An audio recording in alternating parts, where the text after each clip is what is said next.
ઉપલેટા તાલુકાના નાગવદર ગામે વિશ્વ મહિલા દિવસની ઉજવણી કરવામાં આવી। મહિલાઓ દ્વારા નાગવદર સ્કૂલના બાળકોને ઇનામ આપવામાં આવ્યા। વિશ્વ મહિલા દિવસની અનોખી રીતે ઉજવણી કરવામાં આવી। નાગવદર તાલુકા શાળા ખાતે યોજાયો હતો આ કાર્યક્રમ। આ કાર્યક્રમમાં મોટી સંખ્યામાં ગ્રામજનો તેમજ વિદ્યાર્થીઓ ઉપસ્થિત રહ્યા હતા। વિશ્વ મહિલા દિવસ નિમિત્તે બાળકોને પ્રોત્સાહન આપી અને ઉજવણી કરવામાં આવી। રિપોર્ટર સરફરાજ કોડી ઉપલેટા।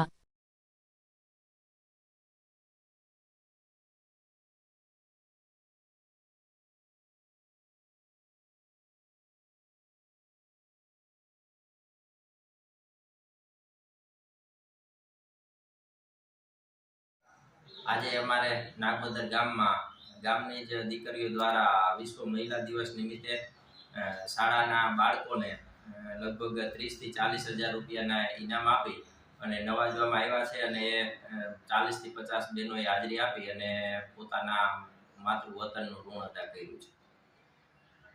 નવી સ્કૂલ છે તો આ બાળકોને કેવી તમે પ્રોત્સાહન આપો છો અને તમે અહીંયા આવ્યા છો તે પછી કરડું લગભગ મારા આવ્યા પછી 6 થી 7 લાખ રૂપિયાનું ડોનેશન શાળામાં ગામ લોકોએ આપ્યું છે અને આ બહેનો છે એનો આ કાર્યક્રમ છે એનો મહત્તમ ઉદ્દેશ શાળાના બાળકોને આજે મહિલા દિવસ નિમિત્તે મહિલાઓ સાથે મળીને શાળાના બાળકોને પ્રોત્સાહન આપવાના ઉદ્દેશથી આ કાર્યક્રમ કરેલો છે।